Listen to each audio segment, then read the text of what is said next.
Nunca olvidaré el momento en que Mateo me miró con lágrimas en los ojos y me dijo que todo había sido un error, que nuestro plan de venganza nos había destruido a los dos.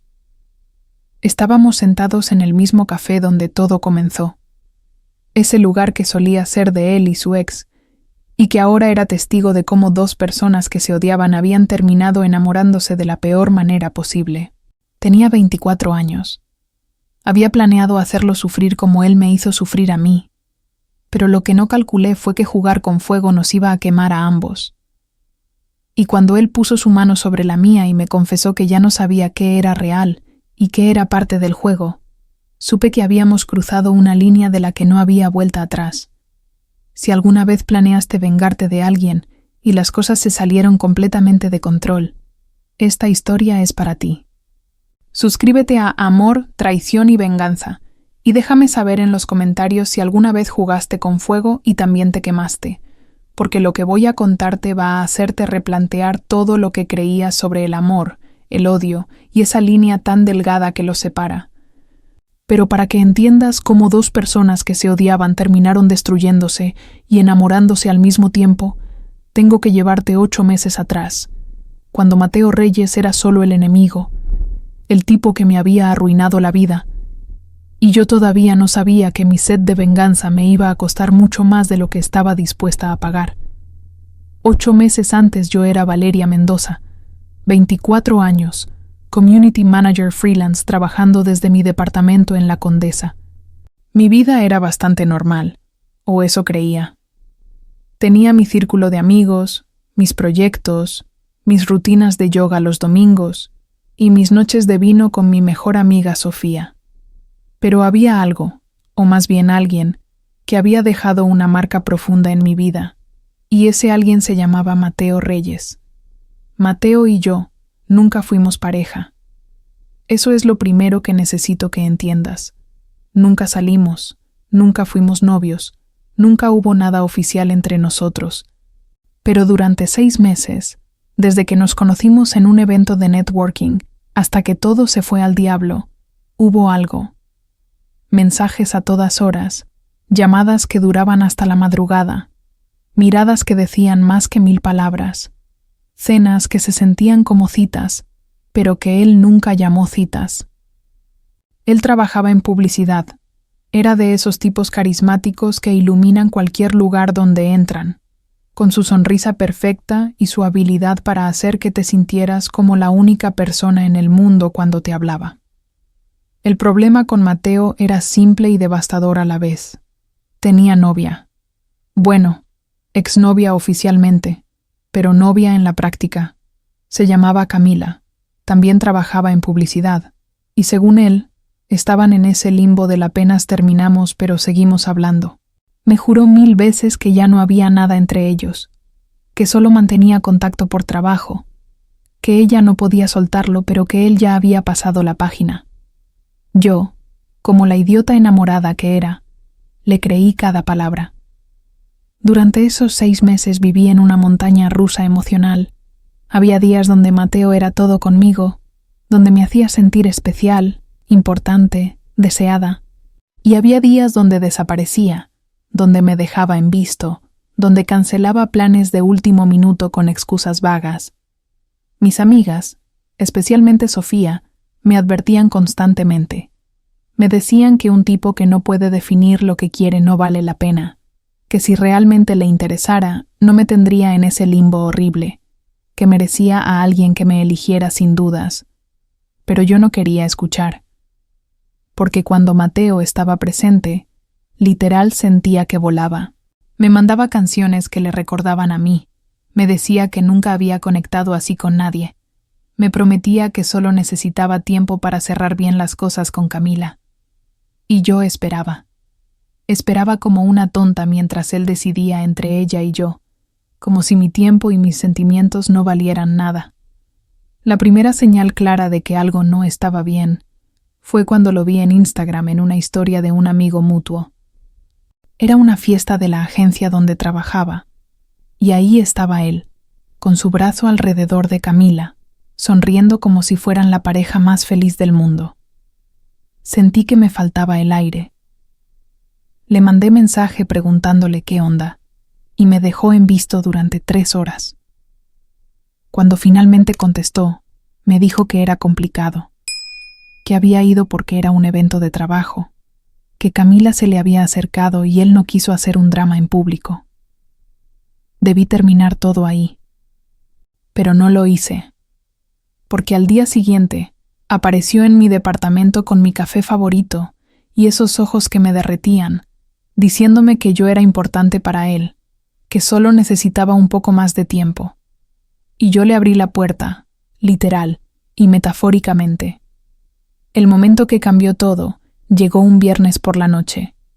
Habíamos quedado de vernos. De hecho, ya tenía todo listo. Me había arreglado. Estaba esperándolo en un bar que me encantaba en la Roma.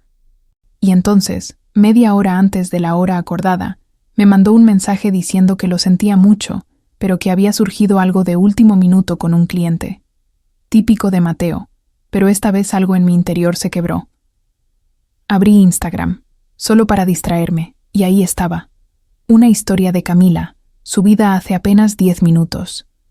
Era una foto de 2 copas de vino con la leyenda «Viernes perfectos con mi persona favorita» y un corazón. No salía Mateo en la foto, pero yo conocía esas copas, conocía ese lugar. Era el mismo restaurante italiano al que Mateo me había llevado hace 2 meses, el que según él era su lugar especial. Me temblaban las manos cuando le mandé screenshot. No dijo nada elaborado, solo le escribí. Entonces, este es el cliente de último minuto. Lo dejé en visto durante 20 minutos. 20 minutos donde yo me tomé mi copa de vino sola en ese bar, sintiéndome como la persona más estúpida del planeta. Cuando finalmente contestó, fue con su repertorio clásico de excusas, que era una reunión de trabajo, que Camila había invitado a más gente, que yo estaba malinterpretando todo, que por qué siempre hacía esto de no confiar en él. Pero ya estaba harta de ese gaslighting. Le respondí con la voz más fría que pude reunir que no me volviera a buscar, que ya había entendido el mensaje, que le deseaba lo mejor con Camila, y lo bloqueé, de WhatsApp, de Instagram, de todos lados. Lloré esa noche como no había llorado en años, no solo por él, sino por mí, por haber permitido que me tratara como una opción durante 6 meses. Pero eso era solo el principio de la verdad. 3 días después de bloquearlo, Sofía llegó a mi departamento con una botella de vino y una cara que me dijo que traía información pesada.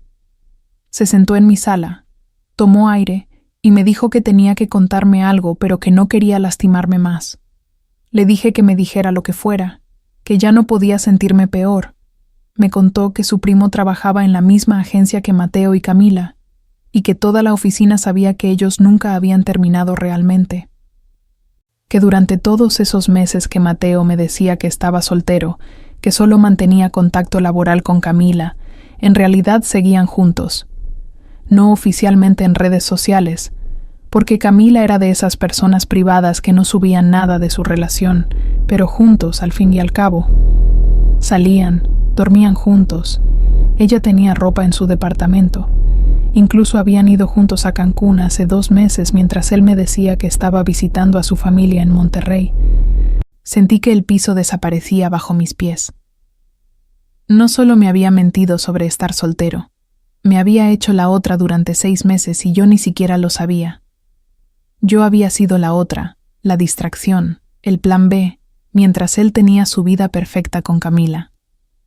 Me había hecho creer que ella era la que no lo dejaba ir, cuando en realidad era él quien nunca había planeado dejarla.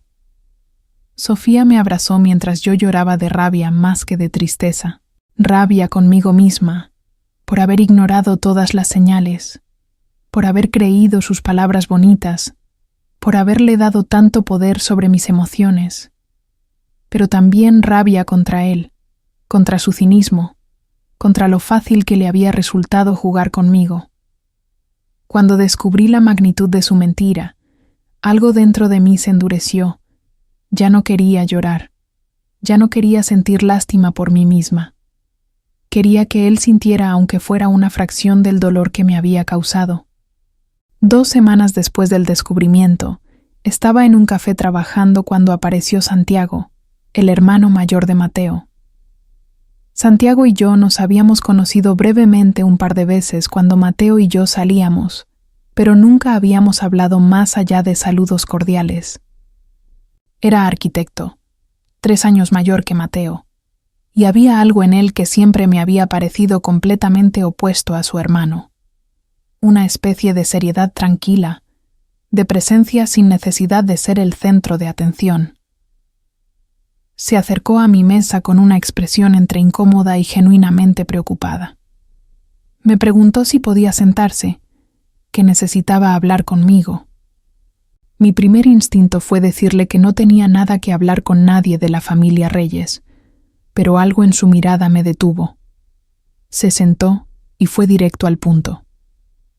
Me dijo que sabía lo que había pasado entre Mateo y yo, que su hermano le había contado que habíamos tenido un malentendido y que yo lo había bloqueado de todo. Estuve a punto de levantarme y dejar la conversación ahí, pero entonces Santiago agregó algo que me congeló en mi lugar. Me dijo que conocía a su hermano mejor que nadie, que sabía exactamente qué tipo de persona era cuando se trataba de mujeres, y que quería disculparse en nombre de su familia, porque Mateo había sido un imbécil conmigo. Me quedé sin palabras. Su propio hermano reconociendo abiertamente que Mateo era un patán. Santiago continuó, diciéndome que Mateo había hecho lo mismo con otras chicas antes de Camila, que tenía ese patrón de nunca poder estar solo, de mantener siempre a alguien en espera mientras disfrutaba de su relación principal. Que él había intentado hablar con Mateo muchas veces, pero que su hermano era un cobarde emocional que nunca iba a cambiar. Hablamos durante casi 2 horas. Santiago era increíblemente fácil de hablar, y no solo porque estaba validando todo lo que yo había sentido. Era genuino de una manera que Mateo nunca fue. Me contó cosas de su propia vida, de una exnovia que lo había engañado hace 1 año y que todavía estaba procesando, de cómo había aprendido que a veces la gente que te lastima nunca va a reconocer el daño que hicieron. Cuando nos despedimos, intercambiamos números. Él me dijo que si alguna vez necesitaba hablar, o incluso solo un café sin drama familiar, que le escribiera. Yo le agradecí, pensando que probablemente nunca lo haría. Pero entonces, esa noche, mientras veía el techo de mi habitación sin poder dormir, una idea comenzó a formarse en mi mente. Una idea terrible, vengativa, pero extrañamente satisfactoria. En ese momento tomé la decisión que cambiaría todo. La idea era simple pero perfecta en su crueldad. ¿Qué le dolería más a Mateo que verme con alguien? Verme con su hermano mayor, el hermano perfecto que siempre había sido todo lo que Mateo intentaba ser, pero nunca lograba. Santiago era exitoso, respetado, guapo de una manera más madura y menos obvia que Mateo. Y lo mejor de todo, Mateo y él tenían esa rivalidad clásica de hermanos donde nunca lo admitirían abiertamente, pero siempre estaban compitiendo. Le escribí a Santiago 3 días después. Le dije que me había quedado pensando en nuestra conversación, que me había ayudado mucho a hablar con él, y que si la oferta del café seguía en pie, me encantaría aceptarla. Respondió en menos de 10 minutos, diciendo que claro que sí, que le daba gusto saber de mí. Nos vimos ese mismo fin de semana. No fue difícil tener una buena conversación con Santiago. Era genuinamente interesante y, a diferencia de su hermano, realmente sabía escuchar. Hablamos de trabajo, de pasiones, de esas cosas que querías hacer de niña y que nunca hiciste. Me habló de su proyecto de diseñar casas sustentables. Yo le conté sobre mi sueño de tener mi propia agencia de marketing digital algún día.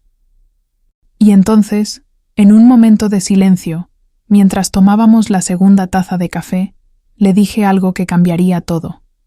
Le pregunté si alguna vez se había vengado de alguien que lo lastimó. Se rió un poco incómodo y me dijo que no era de ese tipo de personas. Yo me reí también, pero con un toque de amargura, y le dije que ojalá yo tampoco lo fuera, pero que su hermano había sacado lo peor de mí. La conversación se puso seria, Santiago me miró con esos ojos cafés que eran tan parecidos a los de Mateo pero tan diferentes al mismo tiempo, y me preguntó directamente qué estaba pensando. Tomé aire y fui honesta, brutalmente honesta. Le dije que quería que Mateo sintiera lo que yo sentí, que quería que viera que yo no era la chica rota que dejó llorando, que podía estar con alguien mejor que él, y que no había nadie que le doliera más ver conmigo que su propio hermano mayor. Esperé que se levantara y se fuera. Esperé que me dijera que estaba loca, que era una mala persona, que cómo se me ocurría proponerle algo así. Pero Santiago se quedó callado durante lo que pareció una eternidad. Y entonces dijo algo que nunca esperé escuchar.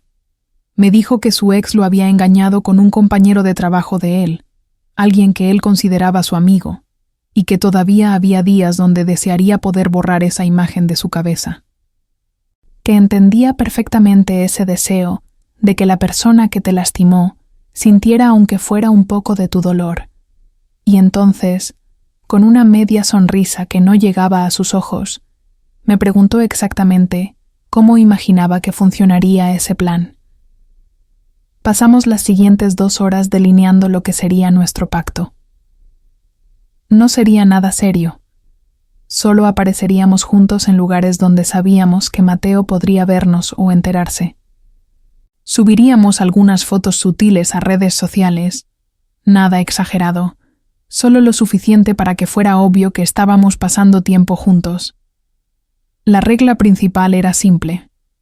Ninguno de los dos podía desarrollar sentimientos reales. Esto era puramente venganza, una forma de cerrar ciclos y seguir adelante. En cuanto alguno de los dos sintiera que se estaba complicando, lo cortaríamos de inmediato. Sellamos el acuerdo con un apretón de manos y una risa nerviosa. Ambos sabíamos que era una idea terrible, pero ambos estábamos lo suficientemente lastimados como para no importarnos. Pero lo que él no sabía era que yo ya no era la misma. Las primeras 2 semanas de nuestro plan fueron extrañamente fáciles.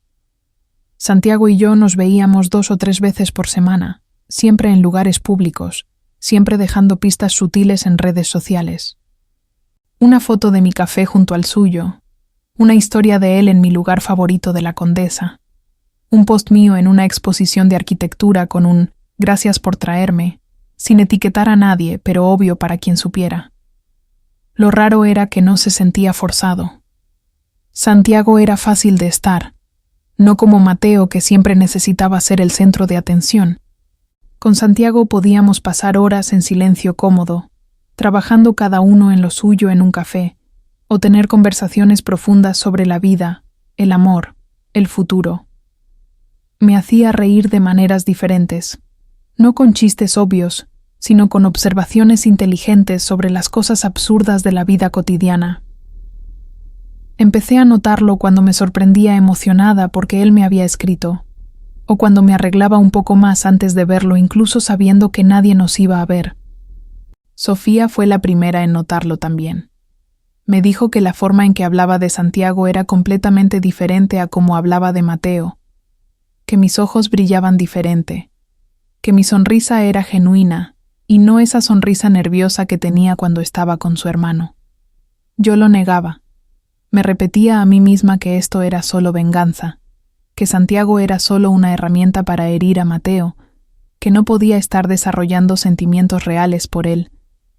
Pero cada vez que lo veía, cada vez que me abría la puerta del carro, cada vez que me mandaba un mensaje solo para preguntarme cómo había estado mi día, sentía que esa mentira que me había contado a mí misma se desmoronaba un poco más. La bomba explotó en la semana 4 de nuestro plan. Estábamos en un bar en Polanco, uno que sabíamos que era frecuentado por gente de la industria de publicidad. Santiago y yo estábamos sentados en una mesa del fondo, riéndonos de algo que no recuerdo qué era, cuando lo vi entrar.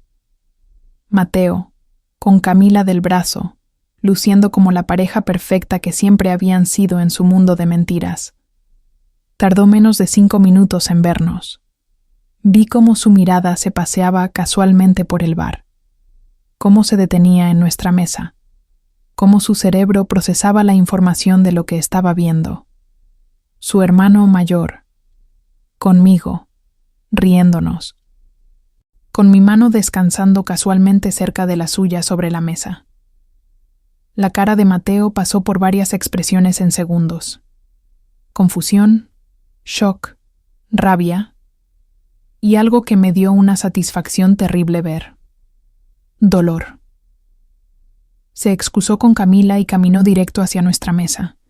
Santiago me apretó ligeramente la mano, una señal silenciosa de apoyo, y se preparó para la confrontación. Y entonces conocí a alguien que me mostró lo que realmente merecía, o más bien, redescubrí a alguien que había estado ahí todo el tiempo, pero que yo había visto solo como una herramienta para mi venganza. Después de ese encuentro en el bar, todo cambió. Mateo se acercó a nuestra mesa con esa sonrisa forzada que yo conocía tan bien, esa que usaba cuando estaba incómodo pero intentaba actuar como si todo estuviera bajo control.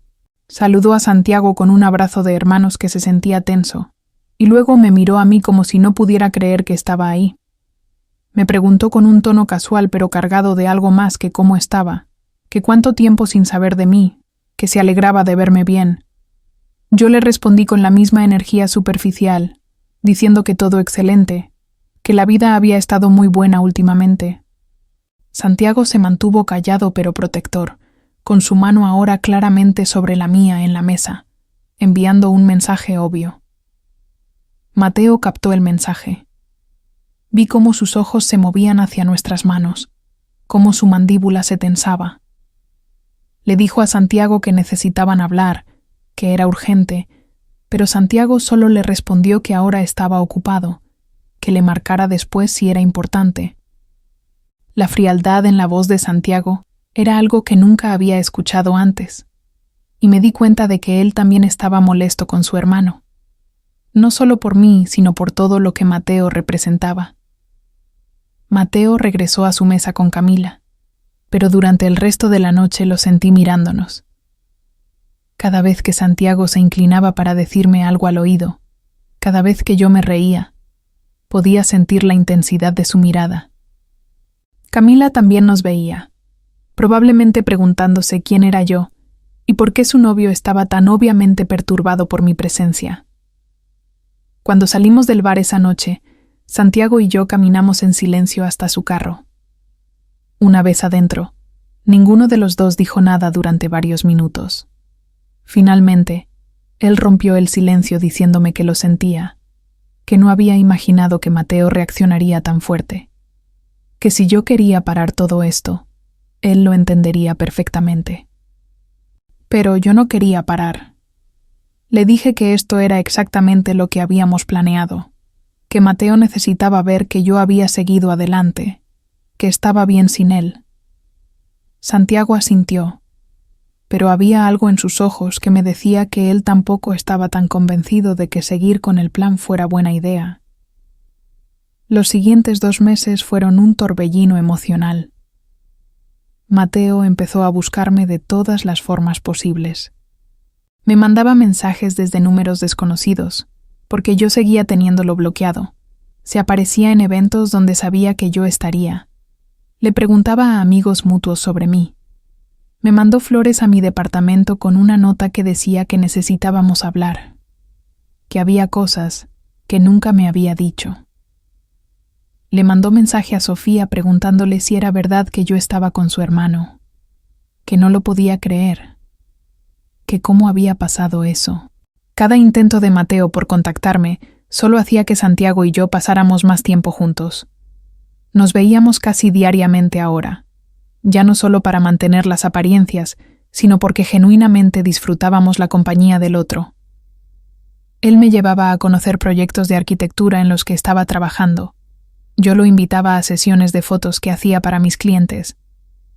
Cocinábamos juntos en mi departamento. Veíamos películas hasta tarde. Nos quedábamos hablando en su carro durante horas después de salir a cenar. Sofía me había advertido hace semanas que me estaba enamorando de Santiago, y yo seguía negándolo. Me decía a mí misma que solo era la comodidad, que era la novedad de estar con alguien que realmente me trataba bien, que era el contraste con Mateo. Pero la verdad que no quería admitir era que con cada día que pasaba, Santiago se estaba convirtiendo en alguien fundamental en mi vida.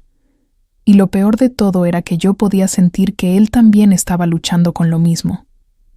El momento en que todo se volvió real, demasiado real, fue en su cumpleaños. Santiago cumplía 32 años y decidió hacer una cena pequeña con amigos cercanos y familia en su departamento. Me invitó como su acompañante, pero ambos sabíamos que todos sus amigos ya pensaban que éramos pareja.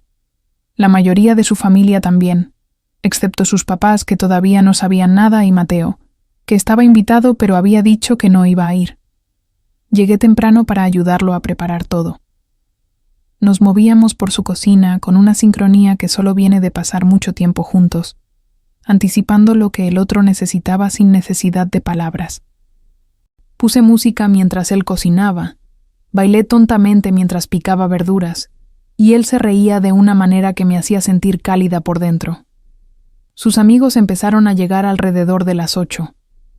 Todos me trataron como si ya fuera parte del grupo.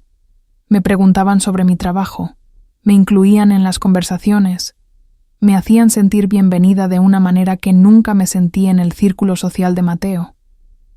Una de sus mejores amigas, Andrea, se me acercó en la cocina mientras yo servía vino y me dijo que estaba feliz de que Santiago finalmente hubiera encontrado a alguien que lo hiciera sonreír así, que llevaba mucho tiempo cerrado después de su ruptura.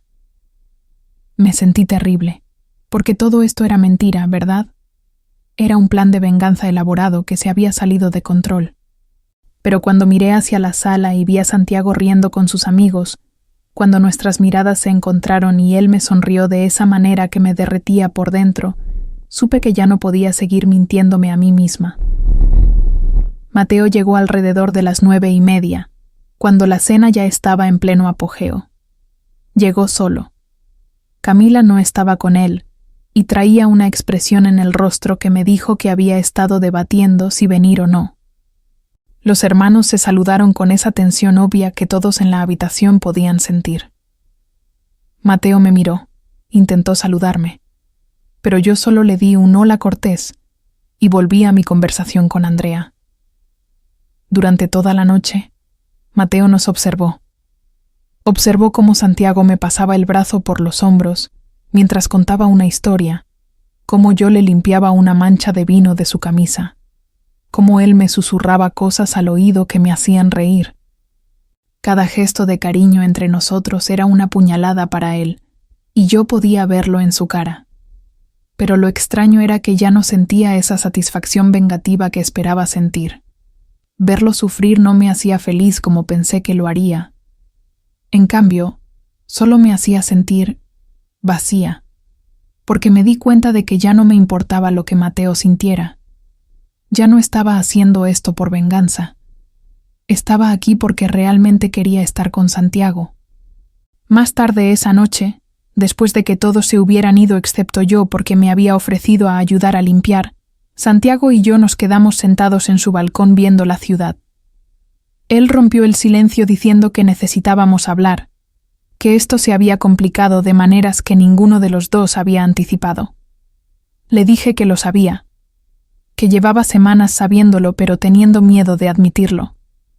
Santiago me tomó la mano y me confesó que ya no estaba fingiendo, que probablemente nunca estuvo realmente fingiendo.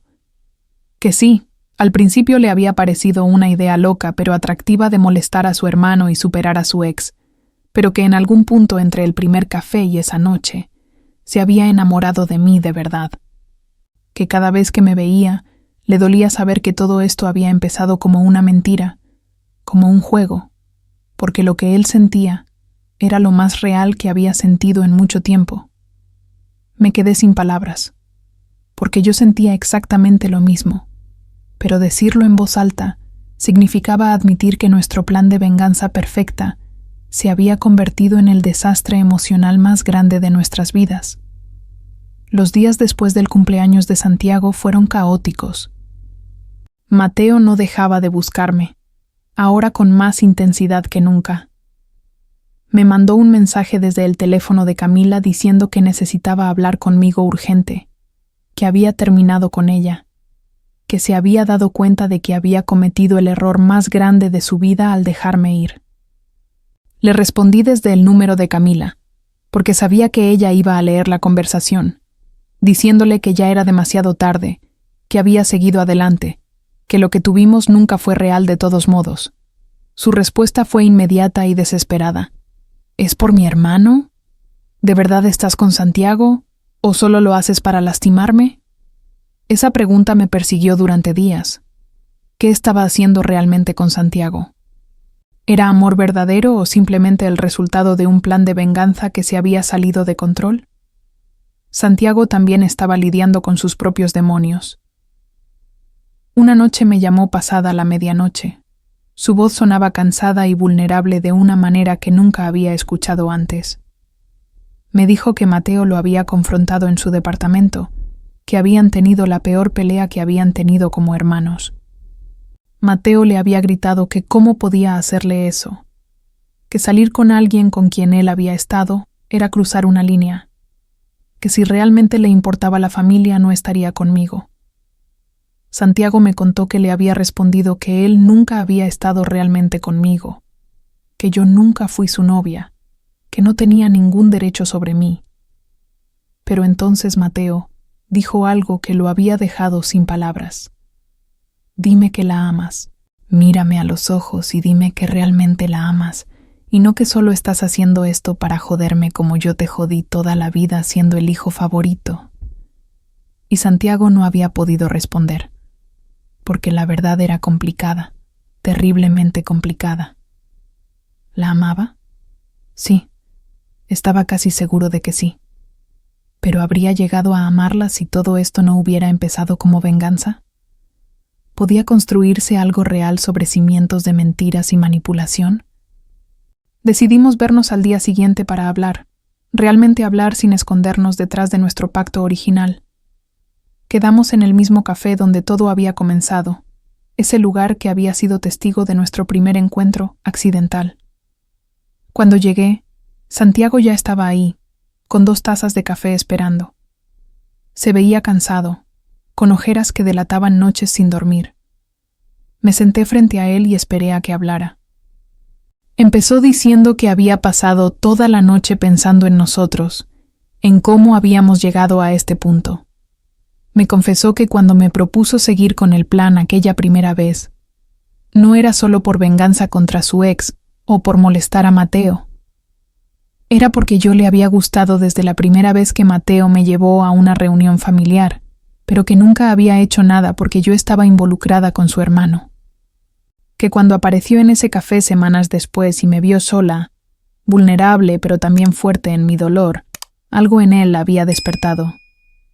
Le dije que yo también tenía que ser honesta, que sí, al principio Santiago había sido solo una herramienta para herir a Mateo, una manera de demostrarle que yo podía estar con alguien mejor que él, pero que en algún punto entre nuestras conversaciones de madrugada y sus gestos pequeños de cuidado, me había enamorado de verdad.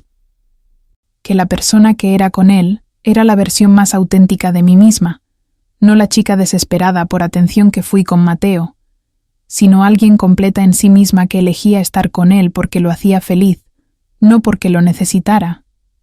Nos quedamos en silencio durante largo rato, dejando que la verdad se asentara entre nosotros. Entonces Santiago dijo algo que me rompió y me sanó al mismo tiempo. Creo que nos enamoramos de verdad, Val. Pero también creo que empezamos esto de la manera más jodida posible, y no sé si podemos construir algo sano sobre una base tan podrida. Tenía razón, y dolía admitirlo, pero tenía razón. Fue entonces cuando Mateo entró al café, y juro que no lo planeamos. Ninguno de los dos sabía que iba a estar ahí. Pero ahí estaba, parado en la entrada, viéndonos con las manos entrelazadas sobre la mesa y lágrimas en mis ojos. Se acercó a nuestra mesa sin invitación. Su cara era una mezcla de rabia y desesperación que nunca le había visto.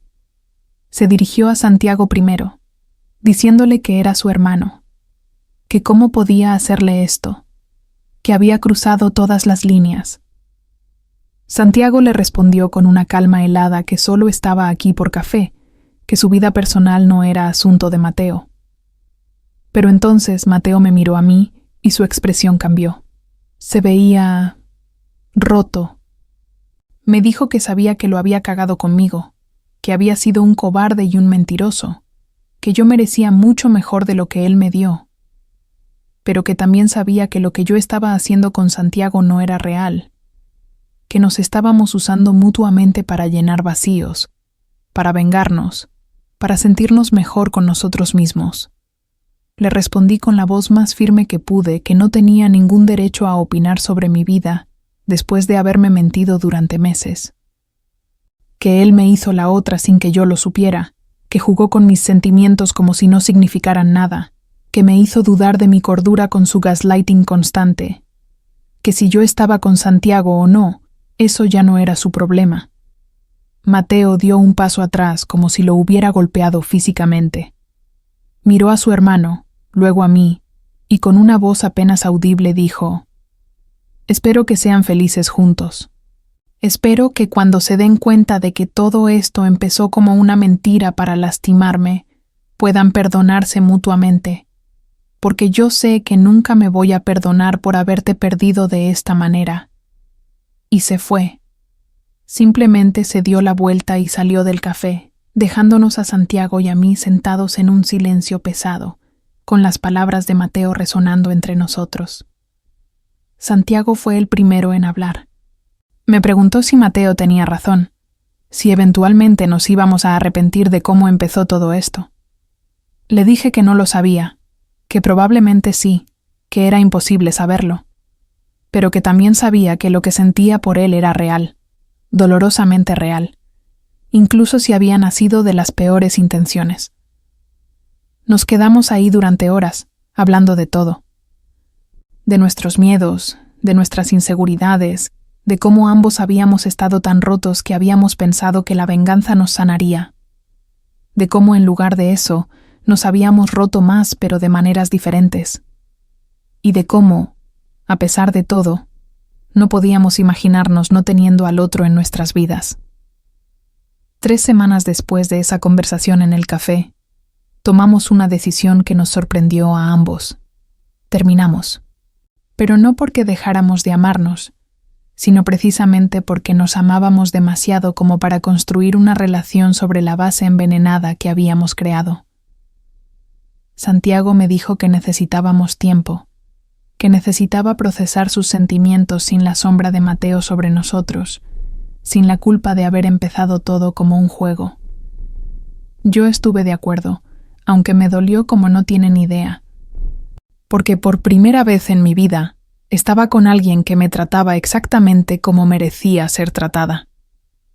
Pero sabíamos que si seguíamos así, eventualmente el origen tóxico de nuestra relación nos envenenaría. Acordamos 6 meses, 6 meses sin contacto, sin vernos, sin saber del otro más allá de lo que pudiéramos ver en redes sociales. 6 meses para sanar de verdad, para convertirnos en personas completas por nuestra cuenta, no personas que se necesitaban mutuamente para llenar vacíos o validar venganzas. Y después de esos 6 meses, si todavía sentíamos lo mismo, si todavía queríamos intentarlo, lo haríamos. Pero lo haríamos bien, desde cero, como 2 personas nuevas conociéndose sin toda la carga del pasado. Durante esos 6 meses, me enfoqué en mí misma de maneras que nunca había hecho antes. Empecé terapia de verdad, no solo para procesar lo de Mateo, sino para entender por qué me había permitido aceptar tan poco durante tanto tiempo. Expandí mi negocio freelance, conseguí 2 clientes grandes que siempre había querido tener. Me reconcilié con partes de mí misma que había abandonado mientras estaba obsesionada con Mateo. Volví a pintar, algo que amaba en la universidad pero que había dejado. Empecé a correr en las mañanas, viajé sola a Oaxaca por 1 semana. Sofía me dijo que nunca me había visto tan completa, tan en paz conmigo misma. Y tenía razón. Por primera vez en años, no estaba definiendo mi valor por si un hombre me quería o no. No estaba buscando validación externa. Estaba simplemente siendo Valeria, descubriendo quién era esa persona sin el peso de relaciones tóxicas o planes de venganza. Supe por amigos mutuos que Santiago también estaba haciendo su trabajo personal. Había empezado a ir a terapia. Estaba trabajando en un proyecto de arquitectura sustentable, que era su sueño desde hace años. Había empezado a reconstruir su relación con Mateo lentamente, con límites claros pero con voluntad de sanar como hermanos. También supe que Mateo y Camila habían terminado definitivamente. Al parecer, después de todo el drama con Santiago y conmigo, Camila finalmente había visto los patrones que todos habíamos visto desde afuera. Que Mateo era incapaz de estar solo, que siempre necesitaba tener opciones, que nunca iba a ser el tipo de pareja que alguien merecía. Lo último que escuché fue que Mateo también estaba en terapia, trabajando en sus problemas de compromiso y su necesidad de validación constante. Los 6 meses pasaron más rápido y más lento de lo que esperaba. Hubo días donde extrañaba a Santiago con cada fibra de mi ser, donde quería romper nuestro pacto y simplemente aparecer en su puerta. Pero también hubo días donde estaba tan feliz con mi progreso personal, tan orgullosa de la mujer en la que me estaba convirtiendo, que me alegraba de haber tomado ese tiempo. El día que se cumplieron los 6 meses, desperté con mariposas en el estómago. ¿Me buscaría? ¿Debería buscarlo yo? ¿Y si ya no sentía lo mismo? ¿Y si había conocido a alguien más? No tuve que esperar mucho para tener mi respuesta. A las 10 de la mañana, tocaron mi puerta. Cuando abrí, ahí estaba Santiago, con un ramo de flores y una sonrisa nerviosa que lo hacía ver como un adolescente en su primera cita.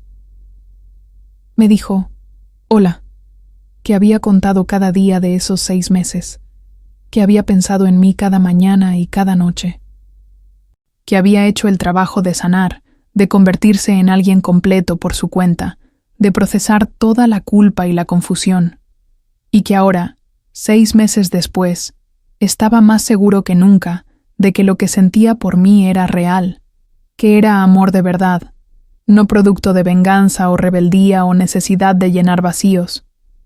Le respondí que yo sentía exactamente lo mismo, que estos 6 meses me habían enseñado que no necesitaba a nadie para sentirme completa, pero que querer a alguien cuando ya estás completa es una elección mucho más poderosa que necesitar a alguien cuando estás rota. Nos quedamos en la puerta de mi departamento durante lo que pareció una eternidad, mirándonos como si fuera la primera vez, y en cierto modo lo era. Éramos personas diferentes ahora, personas que habían hecho el trabajo de sanación, que se conocían a sí mismas mejor.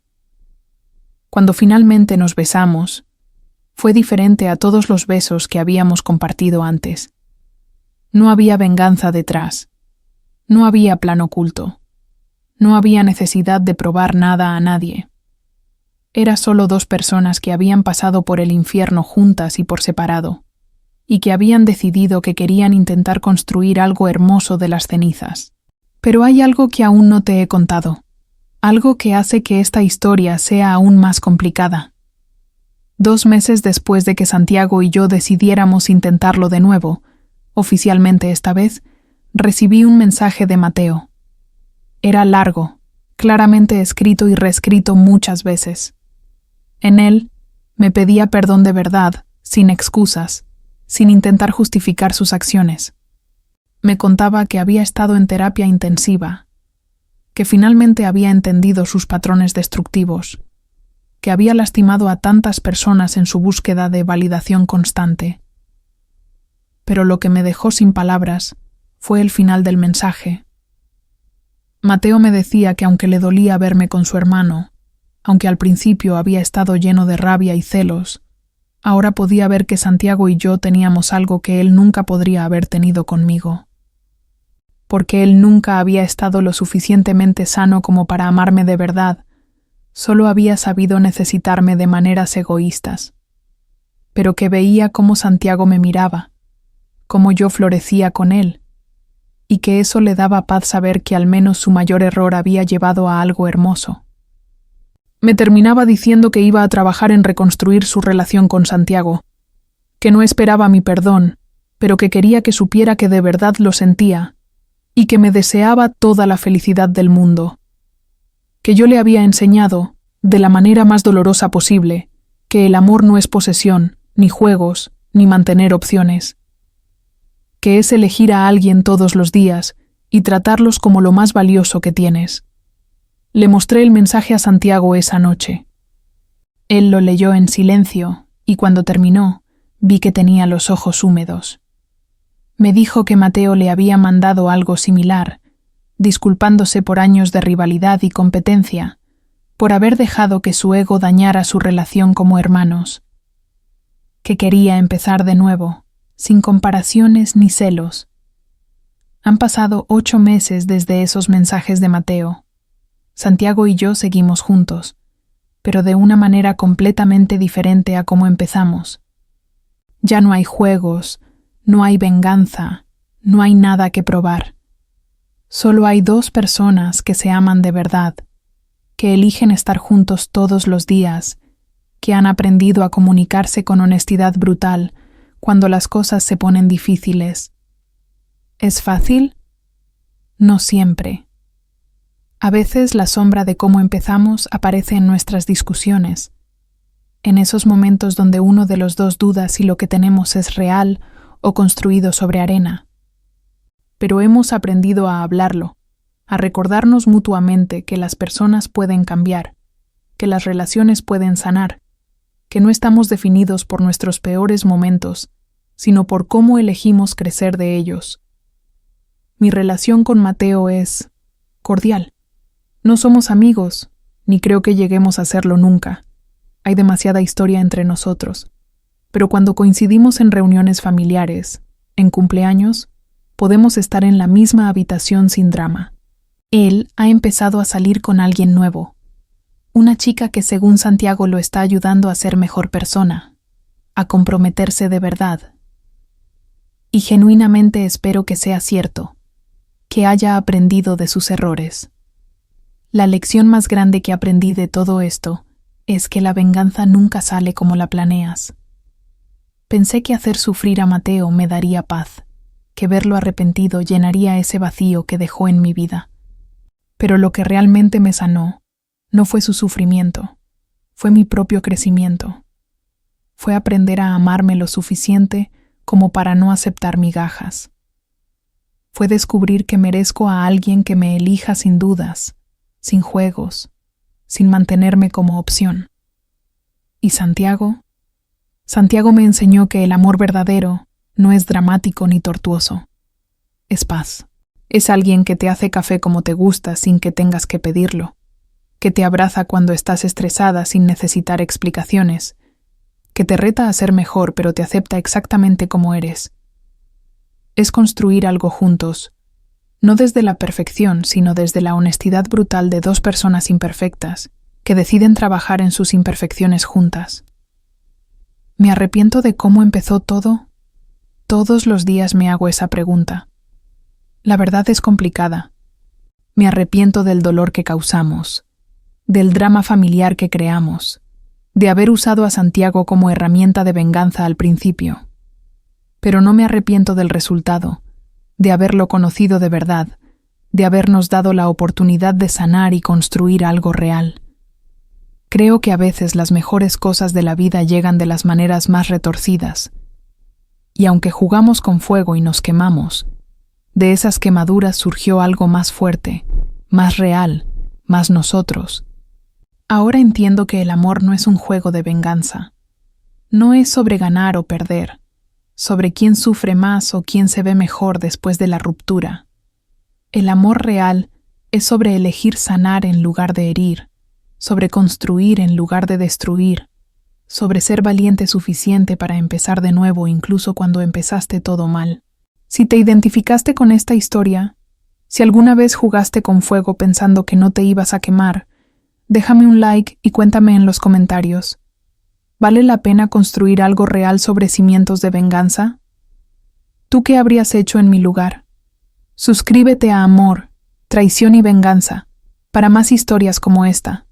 Historias reales de personas reales que aprendieron las lecciones más difíciles sobre el amor. Y recuerda, la mejor venganza nunca es hacer sufrir a quien te lastimó. La mejor venganza es ser tan feliz, tan completa, tan tú misma, que ya ni siquiera pienses en venganza. Es sanar lo suficiente como para agradecer por las lecciones, incluso las que dolieron como el infierno. A veces jugamos con fuego, a veces nos quemamos, pero de esas cenizas podemos renacer más fuertes, más sabias, más listas para el amor que realmente merecemos. Nos vemos en el próximo video.